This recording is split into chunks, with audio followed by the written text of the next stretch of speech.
ఓం శాంతి 8/2/2024 సాకార ఈశ్వరీయ మధుర మహావాక్యాలు.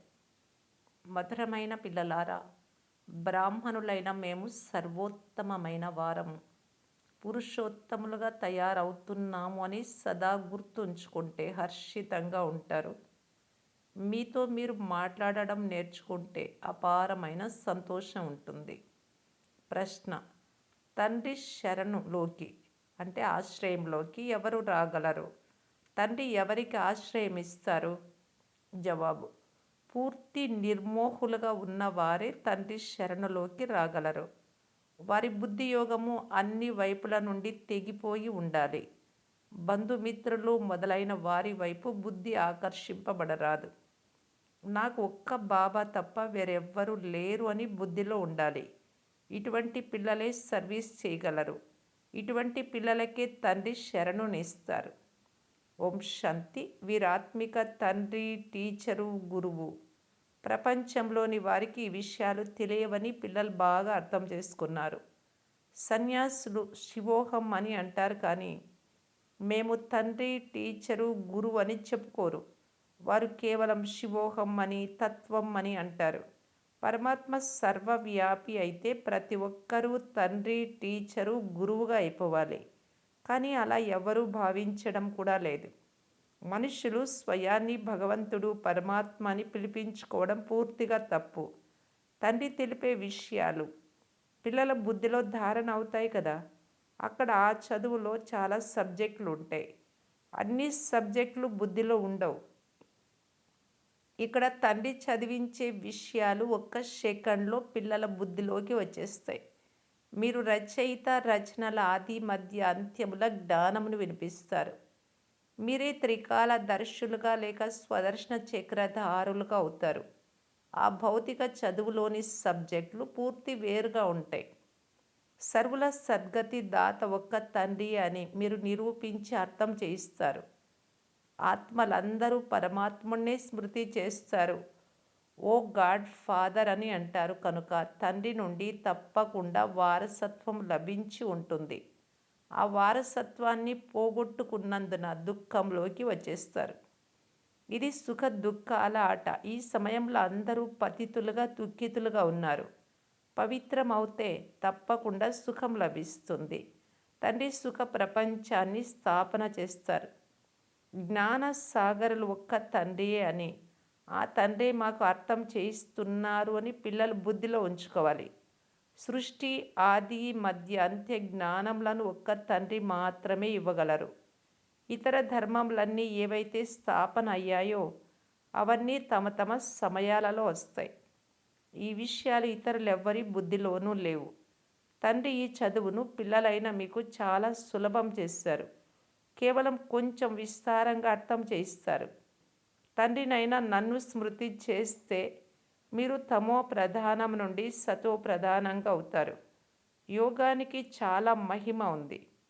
ప్రాచీన భారతదేశ యోగము మహిమ చేయబడింది. అయితే ఆ యోగము ద్వారా ఏ లాభం జరిగిందో ఎవ్వరికీ తెలియదు. నిరాకార భగవానుడు నేర్పించే ఈ యోగమే గీతలోని యోగం. మిగిలినవన్నీ మనుషులు నేర్పిస్తారు. దేవతల వద్ద యోగము అనే మాటే లేదు. ఈ హఠయోగము మొదలైనవన్నీ మనుషులు నేర్పిస్తారు, దేవతలు నేర్చుకోరు, ఎవ్వరికీ నేర్పించరు. దైవీ ప్రపంచంలో యోగము అను మాట ఉండదు. యోగము ద్వారా అందరూ పావనమైపోతారు. అలా పావనంగా ఇక్కడే తయారవుతారు.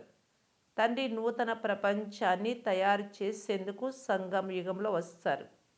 ఇప్పుడు మీరు పాత ప్రపంచం నుండి క్రొత్త ప్రపంచంలోకి బదిలీ అవుతున్నారు. ఇది ఎవరికైనా అర్థం చేయించడం కూడా అద్భుతం. బ్రాహ్మణులైన మనము సర్వోత్తమమైన వారము. సత్యుగము, కలియుగముల మధ్య సర్వోత్తమ బ్రాహ్మణులు ఉంటారు. దీనిని సంగమయుగం అంటారు అని మీకు తెలుసు.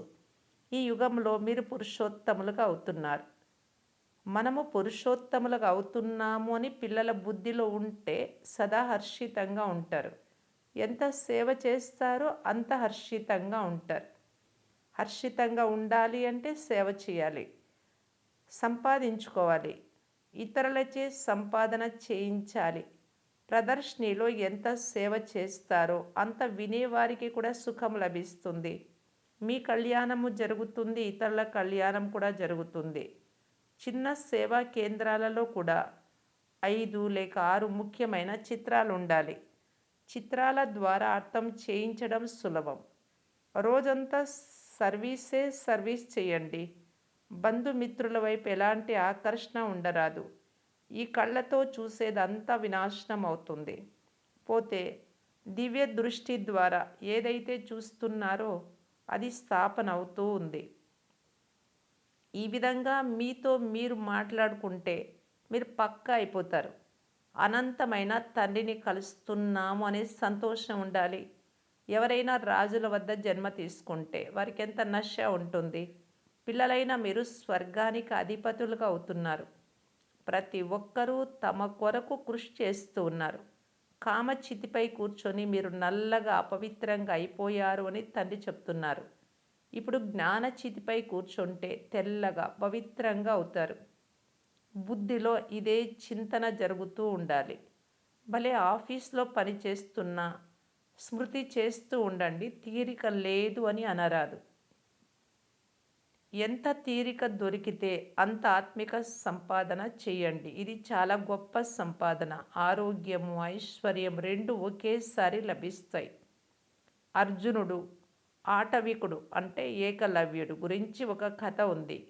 గృహస్థ వ్యవహారంలో ఉంటూ జ్ఞాన యోగాలలో లోపల ఉండు వారికంటే తీక్షణంగా ముందుకు వెళ్ళగలరు. అంతా స్మృతిపై ఆధారపడి ఉంది. ఇక్కడ అందరూ వచ్చి కూర్చుండిపోతే సేవ ఎలా చేస్తారు? రిఫ్రెష్ అయ్యి సేవలో లగ్నమైపోవాలి. సేవపై గమనం ఉంచాలి. బాబా అయితే ప్రదర్శనకి వెళ్ళలేరు. బ్రహ్మబాబా ఎందుకంటే బాప్దాద ఇరువురు కలిసే ఉన్నారు. బాబా ఆత్మ మరియు ఇతడి ఆత్మ రెండు కలిసి ఉన్నాయి. వీరిది అద్భుతమైన జంట. ఈ జంటను గురించి పిల్లలైన మీరు తప్ప ఇతరులెవ్వరూ తెలుసుకోలేరు. స్వయాన్ని యుగల్ అని కూడా భావిస్తారైతే నేను ఒక్కరినే బాబాకు అపురూపమైన బిడ్డను అని భావిస్తారు. ఈ లక్ష్మీనారాయణల చిత్రాన్ని చూసి చాలా సంతోషమవుతుంది. ఇది నా మరుసటి జన్మ. నేను తప్పకుండా సింహాసనంపై కూర్చుంటాను. మీరు కూడా రాజయోగం నేర్చుకుంటూ ఉన్నారు. లక్ష్యము ఉద్దేశ్యం మీ ముందే ఉంది. నేను బాబాకు అపురూపమైన పుత్రుడను అని బ్రహ్మ సంతోషపడుతూ ఉంటాడు. అయినా స్మృతి సదా నిలవదు. ఆలోచనలు వేరే వేరే వైపుకు వెళుతూ ఉంటాయి. ఒక్కసారి పూర్తిగా స్మృతి నిలిచిపోయి స్థిరపడి ఏ ఇతర ఆలోచనలు రాకుండా ఉండు నియమం డ్రామాలో లేదు. మాయా తుఫానులు స్మృతి చేయనివ్వవు. నాకు చాలా సులభమని తెలుసు బ్రహ్మబాబా అంటారు. ఎందుకంటే నా శరీరంలో బాబా ప్రవేశించి ఉన్నారు. నేను బాబాకు నంబర్ 1 అపురూపమైన పుత్రుడను. మొదటి నెంబర్ రాకుమారుడు కృష్ణుడిగా అవుతాను. మరి ఇలాంటి నేనే స్మృతి మర్చిపోతూ ఉంటాను. అనేక విధాల ఆలోచనలు వస్తూ ఉంటాయి. ఇది మాయ. బ్రహ్మబాబా ఇలా అంటూ ఉంటారు. ఈ బాబాకు అనుభవమైనప్పుడే శివబాబా చెప్తూ ఉన్నారు. పిల్లలైన మీకు కూడా అర్థం చేయించగలరు. కర్మాతీత అవస్థ వచ్చినప్పుడు ఈ ఆలోచనలన్నీ సమాప్తమైపోతాయి. ఆత్మ సంపూర్ణమైపోతే ఈ శరీరం ఉండదు. శివబాబా అయితే సదా పవిత్రులే. పతిత ప్రపంచము మరియు పతిత శరీరంలోకి వచ్చి పావనంగా చేసే పాత్ర కూడా శివబాబాదే. డ్రామాలో బంధింపబడి ఉన్నారు. ఇలా చేయడాన్ని డ్రామాలో బంధింపబడము అంటారు. మీరు పావనమైతే మీ క్రొత్త శరీరం కావాలి. శివబాబాకు తన స్వంత శరీరం అయితే లేదు. ఈ శరీరంలో ఈ ఆత్మకు మహిమ ఉంది. వారిదేముంది? మురళి చెప్పి వెళ్ళిపోతారు. ఫ్రీగా ఉంటారు. ఎప్పుడు ఎక్కడ కావాలి అంటే అక్కడికి వెళ్ళిపోతారు. శివబాబా మురళి నడిపిస్తున్నారు అని పిల్లలకు అనుభవం అవుతుంది. తండ్రికి సహాయం చేసేందుకు ఈశ్వరీయ సేవ చేస్తున్నాము అని పిల్లలైన మీకు తెలుసు. నేను కూడా నా స్వీట్ హోమ్ వదిలి వచ్చాను అని తండ్రి చెప్తున్నారు. పరంధామము అనగా అత్యంత పైన ఉన్న ధామము, మూలవతనం. కానీ డ్రామా అంతా సృష్టిపై ఇక్కడే జరుగుతుంది. ఇది అద్భుతమైన డ్రామా అని మీకు తెలుసు. అయితే ప్రపంచమేమో ఒక్కటే. మనుషులు చంద్రుడిపైకి వెళ్ళేందుకు ప్రయత్నిస్తూ ఉన్నారు. అది సైన్స్ బలం. సైలెన్స్ బలంతో మీరు సైన్స్ పైన విజయం పొందినప్పుడు సైన్స్ కూడా సుఖమునిచ్చేదిగా అవుతుంది. ఇక్కడ సైన్స్ సుఖము ఇస్తుంది, దుఃఖము ఇస్తుంది. స్వర్గంలో సుఖమే సుఖముంటుంది. దుఃఖము అనే పేరే ఉండదు. ఇటువంటి విషయాలు రోజంతా బుద్ధిలో ఉండాలి. బంధనంలో ఉన్న మాతలు విషమును గురించి, ఎన్నో కామ వికారం గురించి, ఎన్నో దెబ్బలు తింటూ ఉంటారు అని బాబాకు చాలా ఆలోచనలు నడుస్తూ ఉంటాయి. కొంతమంది మళ్ళీ మోహ వశమై ఇరుక్కుపోతారు. నిశ్చయ బుద్ధి కలవారు వెంటనే మేము అమృతం త్రాగాలి అని అంటారు, జ్ఞానామృతం. ఇందులో నిర్మోహులుగా ఉండాలి. పాత ప్రపంచం నుండి మనస్సు విరిగిపోవాలి. ఇటువంటి సేవాదారులే బాబా హృదయాన్ని అధిరోహించగలరు. అటువంటి వారికి ఆశ్రయం ఇవ్వవచ్చు. కన్య పతి ఆశ్రయంలోకి వెళ్తుంది. విషం లేకుండా పతి తన వద్ద ఉంచుకోడు. అప్పుడు ఆ పిల్లలు తండ్రి శరణులోకి రావాల్సి వస్తుంది. కానీ పూర్తి నిర్మోహులుగా అవ్వాలి. పతులకు పతి లభించారు. ఇప్పుడు వారితో మనం బుద్ధి యోగంతో నిశ్చితార్థం జరుపుకుంటాం. నాకు ఒక్కరు తప్ప ఇతరులెవ్వరూ లేరు. ఎలాగైతే కన్య ప్రీతి తన పతితో తగులుకుంటుందో అలా ఆత్మల ప్రీతి పరమాత్మతో ఏర్పడుతుంది. ఆ పతి ద్వారా దుఃఖం లభిస్తుంది. ఈ పతి ద్వారా సుఖమే సుఖం లభిస్తుంది. ఇది సంగమ యుగం. దీనిని గురించి ఎవ్వరికీ తెలియదు. మీకెంత సంతోషం ఉండాలి. మనకు నావికుడు లేక తోటమాలి లభించారు. వారు నన్ను పూల తోటలోకి తీసుకెళ్తారని సంతోషం ఉండాలి. ఈ సమయంలో మనుషులందరూ ముళ్ళ వలె తయారై ఉన్నారు. అన్నిటికంటే పెద్ద ముళ్ళు కామ వికారం. మొదట మీరు నిర్వికారి పుష్పాలుగా ఉండేవారు. మెల్లమెల్లగా కళలు తగ్గిపోయాయి. ఇప్పుడు పెద్ద ముళ్ళుగా అయిపోయారు. బాబాను బబుల్ నాథ్ అని కూడా అంటారు. వారి అసలు పేరు శివుడు అని మీకు తెలుసు. ముళ్ళను పుష్పాలుగా చేస్తారు కనుక వారిని బబుల్ నాథ్ అని పిలుస్తారు. భక్తి మార్గంలో చాలా పేర్లు ఉంచుతారు. వాస్తవానికి వారి పేరు శివుడు ఒక్కటే. రుద్ర జ్ఞాన యజ్ఞం అన్నా లేక శివ జ్ఞాన యజ్ఞం అన్నా ఒక్కటే. రుద్ర యజ్ఞం ద్వారా వినాశ జ్వాల వెలువడింది. శ్రీకృష్ణపురి లేక ఆది సనాతన దేవీ దేవత ధర్మస్థాపన జరిగింది. మీరు యజ్ఞం ద్వారా మనుషుల నుండి దేవతలకు అవుతారు. చిత్రాలు కూడా అద్భుతమైనవి తయారు చేస్తారు. విష్ణు నాభి నుండి బ్రహ్మ వెలువడినట్లు చూపిస్తారు. ఈ విషయాలన్నీ మీకు తెలుసు. నిశ్చయంగా బ్రహ్మ సరస్వతులే లక్ష్మీనారాయణులకు అవుతారు. లక్ష్మీనారాయణులు 84 జన్మల తర్వాత బ్రహ్మ సరస్వతులకు అవుతారు. మనుషులైతే ఇటువంటి మాటలు విని ఆశ్చర్యపడతారు. సంతోషిస్తూ కూడా ఉంటారు. కానీ మాయ తక్కువైనది కాదు. కామ మహాశత్రువు. మాయ నామరూపాలలో ఇరిగించి క్రింద పడేస్తుంది. తండ్రిని స్మృతి చెయ్యనివ్వదు. తర్వాత ఆ సంతోషం తగ్గిపోతుంది. మేము చాలామందికి అర్థం చేయిస్తున్నాము అని సంతోషపడరాదు. మొదట బాబాను ఎంత సమయం స్మృతి చేస్తూ ఉన్నాను? రాత్రిపూట తండ్రిని స్మృతి చేసి పడుకుంటున్నానా లేక మర్చిపోతున్నానా, అలాగే నిద్రిస్తూ ఉన్నానా అని పరిశీలించుకోవాలి. అంటే తలంపు చేయకుండా కూడా అలాగే పడుకునేస్తారు. కొంతమంది పిల్లలు పక్కా ధర్మనిష్ఠాపరులు కూడా ఉన్నారు. పిల్లలైన మీరు చాలా అదృష్టవంతులు. తండ్రిపై చాలా భారం ఉంది. అయినా రథానికి అంటే బ్రహ్మబాబా శరీరానికి కొంత మినహాయింపు లభిస్తుంది.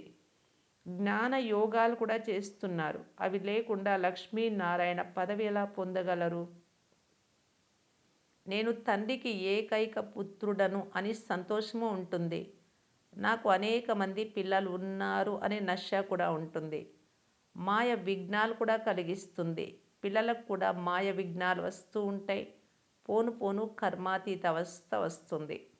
ఈ శరీరంలో బాప్ దాదా ఇరువురు కలిసి ఉన్నారు. మధురాతి మధురమైన పిల్లలు అని అంటారు. తండ్రి అయితే ప్రేమ సాగరులు. ఇతని ఆత్మ తండ్రి ఆత్మతో కలిసి ఉంది. ఇతను కూడా పిల్లలను ప్రేమిస్తారు. నేను ఎటువంటి కర్మలు చేస్తానో నన్ను చూసి ఇతరులు కూడా చేస్తారు అని బ్రహ్మ భావిస్తాడు. చాలా మధురంగా ఉండాలి. పిల్లలు చాలా వివేకవంతులుగా ఉండాలి. ఈ లక్ష్మీనారాయణలలో ఎంత వివేకం ఉందో చూడండి. వివేకంతో విశ్వరాజ్యం తీసుకున్నారు. ప్రదర్శిని ద్వారా చాలామంది ప్రజలు తయారవుతారు. భారతదేశం చాలా పెద్దది. చాలా సర్వీస్ చెయ్యాలి. స్మృతిలో ఉండి వికర్మలు కూడా వినాశనం చేసుకోవాలి. ఇది చాలా పెద్ద చింత. మనము తమో ప్రధానం నుండి సతో ప్రధానంగా ఎలా అవ్వాలి? ఇందులో శ్రమ ఉంది. సేవ చేయడానికి చాలా అవకాశాలు ఉన్నాయి. ట్రైన్లో బ్యాడ్జ్పై కూడా సేవ చేయవచ్చు. మీరు ఇలా చెప్పవచ్చు, వీరు బాబా, ఇది వారిచ్చు వారసత్వము అని అర్థం చేయించవచ్చు. సరిగ్గా 5,000 సంవత్సరాల క్రితం భారతదేశం స్వర్గంగా ఉండేది. లక్ష్మీనారాయణల రాజ్యం ఉండేది. వారి రాజ్యం మళ్ళీ తప్పకుండా వస్తుంది. మేము బాబా స్మృతి ద్వారా పావన ప్రపంచానికి అధిపతులుగా అవుతున్నాము. ఇలా ట్రైన్లో చాలా సర్వీస్ జరుగుతుంది. మీరు చేస్తే ఒక పెట్టెలో సేవ చేసి మరో పెట్టెలోకి వెళ్ళాలి. ఇలా సేవ చేసేవారే తండ్రి హృదయమును అధిరోహించగలరు. మీకు సంతోషకరమైన వార్త చెప్తామని వారికి చెప్పండి. మీరు పూజ్య దేవతలుగా ఉండేవారు. 84 జన్మలు తీసుకొని పూజారులుగా అయ్యారు. ఇప్పుడు మళ్ళీ పూజ్యులుగా అవ్వండి. ఈ మెట్ల చిత్రం బాగుంది. ఈ చిత్రం ద్వారా సతో, రజో, తమో స్థితులను నిరూపించాలి. పాఠశాలలో చివరిలో గ్యాలప్ చేసేందుకు ఆసక్తి వస్తుంది. ఇక్కడ కూడా సమయాన్ని వృధా చేసిన వారికి గ్యాలప్ చేసి సేవలో లగ్నమైపోవాలి అని తెలిపింపబడుతుంది. సేవ చేసేందుకు అవకాశం చాలా ఉంది. బాబా ఎక్కడైనా పంపుటకు సేవాదారి పిల్లలు చాలామంది రావాలి. మందిరాలలో సేవ బాగా జరుగుతుంది. దేవతా ధర్మానికి చెందిన వారు వెంటనే అర్థం చేసుకుంటారు. గంగా నదీ తీరంలో కూడా మీరు అర్థం చేయించవచ్చు. అక్కడ హృదయానికి తప్పకుండా తగులుకుంటుంది. అచ్చా, మధురాతి మధురమైన అపురూపమైన పిల్లలకు మాతాపిత బాప్దాదాల ప్రియ స్మృతులు మరియు గుడ్ మార్నింగ్. ఆత్మిక పిల్లలకు ఆత్మిక తండ్రి నమస్తే. ధారణ కొరకు ముఖ్య సారం. ఫస్ట్ పాయింట్, సదా హర్షితంగా ఉండేందుకు ఆత్మిక సేవ చేయాలి. సత్యమైన సంపాదన చేసుకోవాలి. ఇతరులతో కూడా చేయించాలి. మీ కళ్యాణంతో పాటు ఇతరుల కళ్యాణం కూడా చేయాలి. ట్రైన్లో కూడా బ్యాడ్జ్ ద్వారా సేవ చేయాలి. సెకండ్ పాయింట్, పాత ప్రపంచాన్ని హృదయం నుండి తొలగించి వేయాలి. నిర్మోహులుగా అవ్వాలి. ఒక్క తండ్రితోనే సత్యమైన ప్రీతినుంచాలి. వరదానం, సంగమయుగం యొక్క మహత్వాన్ని తెలుసుకొని ప్రతి సమయంలో విశేషమైన అటెన్షన్ ఉంచుకొని హీరో పాత్రధారి భవ. ఏ పని చేస్తున్నా నేను హీరో పాత్రధారిని అనే వరదానం స్మృతిలో ఉంటే ప్రతి కర్మ విశేషంగా ఉంటుంది. ప్రతి సెకండు, ప్రతి సమయము, ప్రతి సంకల్పము శ్రేష్టంగా ఉంటుంది.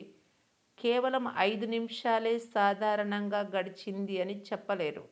సంగమయుగంలోని 5 నిమిషాలు కూడా చాలా మహత్వము కలవి. 5 నిమిషాలు 5 సంవత్సరాల కంటే ఎక్కువ. అందువలన ప్రతి సమయము ఇంత అటెన్షన్ ఉండాలి. సదా కొరకు రాజ్య భాగ్యం ప్రాప్తి చేసుకోవాలి అంటే అటెన్షన్ కూడా సదాకాలం ఉండాలి. స్లోగన్, ఎవరి సంకల్పంలో దృఢతా శక్తి ఉంటుందో వారికి ప్రతి కార్యము సంభవం అవుతుంది. అవ్యక్త ఇషారా,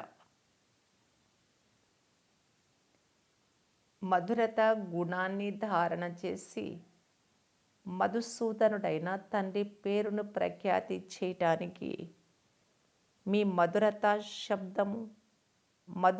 శబ్దం యొక్క వైబ్రేషన్స్ స్వతహాగా అందరినీ ఆకర్షితం చేయగలవు. మీ ప్రతి మాట, మీ మనస సంకల్పం ప్రతి ఆత్మ పట్ల మధురంగా మహాన్గా ఉండాలి. ప్రతి ఒక్కరిని ఉన్నతంగా తీసుకెళ్లే స్వభావం, మధుర స్వభావం, నిర్మాణత స్వభావం మీకు ఉన్నట్టయితే సంఘటనలో ఐక్యంగా ఉండగలరు. అభిప్రాయ భేదాలు సమాప్తమవుతాయి. ఓం శాంతి.